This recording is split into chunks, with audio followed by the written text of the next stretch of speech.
Sa iban pang balita, bangon sa ginapatihan grounded nga microphone, isa ka kilalang vlogger sa Antique patay sa nakuryente samtang naga-video kay sa kula si Antique. Si Kim Salinas may nagaratsada nga balita.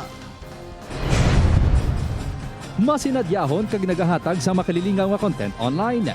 Ini ang pagkilala sa 23 anyos nga si Simon Capindet Jr.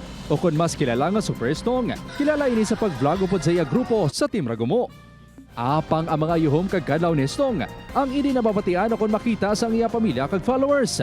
Ini matapos ginbawian ini sang kabuhi sang nakuryente samtang nagavideoke sa isa ka resort sa Barangay Kamansihan, Kula si Antique pasado alauna Lunes ang hapon.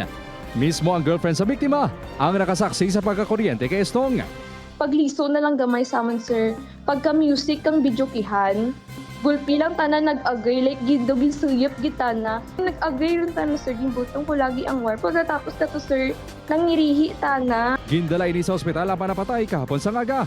Nagapadayon na ang investigasyon sa Colasi Police sa insidente. Kung mapamatudan nga may kapatahan ang tagiya sa video kay machine kag resort, mahimo sila pasakan sa reklamo. Wala pa naman sila nakuhaan ng statement na istorya naman sila sa giya sa video kinaan. Willing man siya mag-istorya sa family, sir. Desidido magpasaka sa reklamo ang pamilya ni Stong. Suno sa iya nobya. Ang last na akong conversation nga naghambal lang siya sa akin, sir, nga makanta ko nalaba. Pero kung pabalo nga amo nagtulas.